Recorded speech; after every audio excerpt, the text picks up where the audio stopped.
Welcome back to State of the Nation. Do remember, you too can be part of the show. Just tweet at _Gimba Umar and use the hashtag State of the Nation and air your thoughts. The Fulani herdsmen allegedly unleashed terror on some villages in Taraba State in Nigeria's northeast. Several people were killed as a result of the attack, which brewed after the villagers resisted attempts by herdsmen to rape a lady. The Senior Special Assistant to the Taraba State Governor on Media and Publicity, Silvanus Giwa, joins me now from our Abuja studios. I want to thank you so much indeed for joining us at this time. We're expecting to see him anytime now. Okay, we don't have him just yet. As soon as we have him, we will get across to discuss further on this. But let me just give a background history about the herdsmen in Nigeria's northeast. They have migrated just to have grazing fields to be able to, graze on fields for their cattle.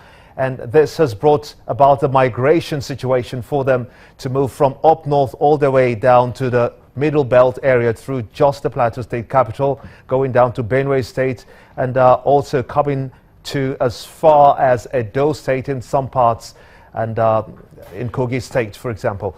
We have had this same scenario boiling up. Latest has been in Abia State, where concerns are being raised about Fulani herdsmen clashing with the locals in those areas. Let's try to establish some of the facts that we know about this trend and how worrisome it has been.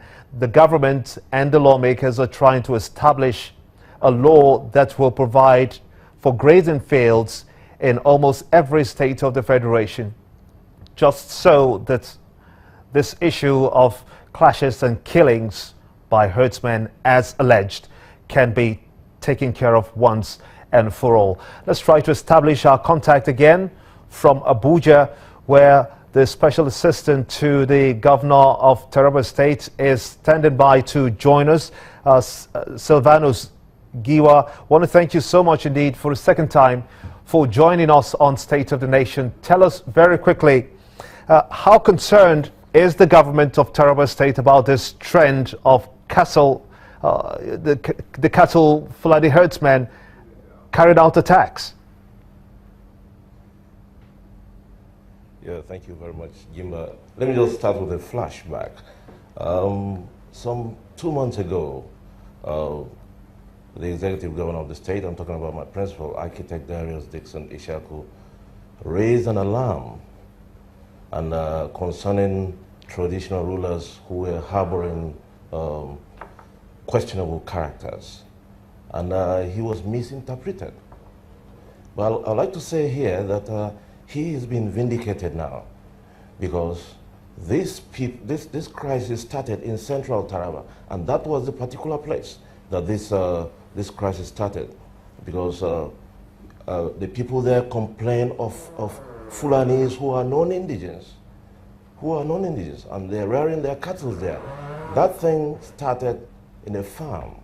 It was a case, according to reliable sources, it was a case of a lady whom the Fulani herdsman wanted to have a carnal knowledge of her. Unfortunately, she resisted, and the resistance brought about the bloodshed. She was slaughtered. So that thing triggered crisis. As I'm talking to you now, we have IDP camps now, people who have taken refuges in places like Mayo Salbe, around just on your way to the Cameroons. And then we have people who are even taking refuge now in Kurmi local government. Now the refugees have been increasing in number. It's very, very worrisome. It's very worrisome, and the governor is not taking it lightly. He has taken it upon himself to collaborate with the Commissioner of Police and even the Inspector General of Police. Policemen have been drafted to the area. About 60 policemen are now in that particular trouble zone. Now, let me ask you very quickly. He has returned, but people are still living in fear. Let me ask you very quickly, though. Fear. What do you? Now we have about the affected communities are Dore, where about 8 people were reported dead and 6 children missing. Angai, where over 20 people were reported killed, and 5 injured. Others are Mensoma, where 9 people were reported to have been shot and killed, and Fali, where 7 people were reported killed. The police paraded a principal suspect, whom the Commissioner of Police said there was a meeting held in his house before the carnage took place. So let me just, permit me, please, my apologies, let me just interject and ask you this very important question. My apologies, let me just ask you this very important question. What do you make of the proposed grazing bill with the lawmakers at present right now? Do you think this will solve the issue of grazing challenges? No. Particularly in Taraba State, we are proposing that there should be ranches. These ranches will limit the issue of controversies, of these people attacking these people's farmlands, these people going from one place to the other to cause problems. You understand with me that this is a general problem now in the Middle Belt. So we are not advocating for, we are advocating for ranches. Ranches limits movement of the herdsmen. This is what happens in other developed countries. We should start from somewhere. Clearly, your state, Taraba State, is also in the northeastern part of Nigeria where trouble has been fomented by Boko Haram.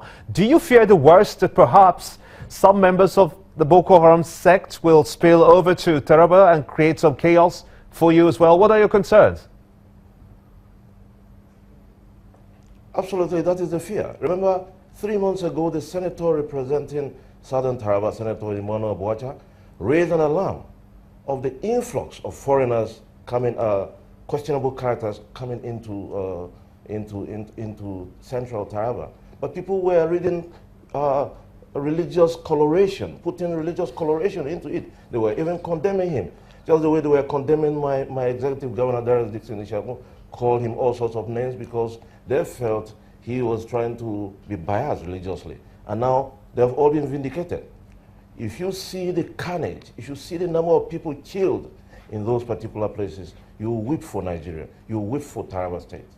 And I want to tell you this will definitely affect farming this year, because people now will be living in fear. Nobody would like to go to the farm because he may likely be attacked by the Fulani herdsmen. And that is not what it's supposed to be. This thing brings about retardation of development in Taraba State, because the issue now, the propaganda my boss is trying to make out is, give me peace and I'll give you development. You know, you understand with me that Taraba State is one of the least developed states. We really need peace. We need peace so that we can catch up with other states of the Federation. So what's the way forward now that you are ready for peace? Any room for negotiations or dialogue? The way, yes, definitely the way forward. The governor has been calling for peace meetings. He has been constantly meeting with the Mieti Allah Cattle Rearers Association, and he's not going to relent in his efforts in ensuring that peace comes back to Taraba State, because peace is fundamental. Without peace, there will be no development. So what are your final words concerning this issue? My final words is, everybody should come to a negotiating table. All the stakeholders have to come and sit down, because the governor has been beckoning on them to all come so that we give peace a chance. I want to thank you so much indeed, Silvanus Giwa, the Senior Special Assistant to the Governor of Taraba State on Media and Publicity, for your time with us on State of the Nation. Now, whatever the situation is, a quick resolution beckons to avoid what we saw from the time of Metasine in the north, that metamorphosed largely into Boko Haram and then was supported by some other international terrorist groups like ISIS. And that's State of the Nation. Join me next time for another edition where all the major stories culminate in one place. I am Gimba Umar. Bye for now.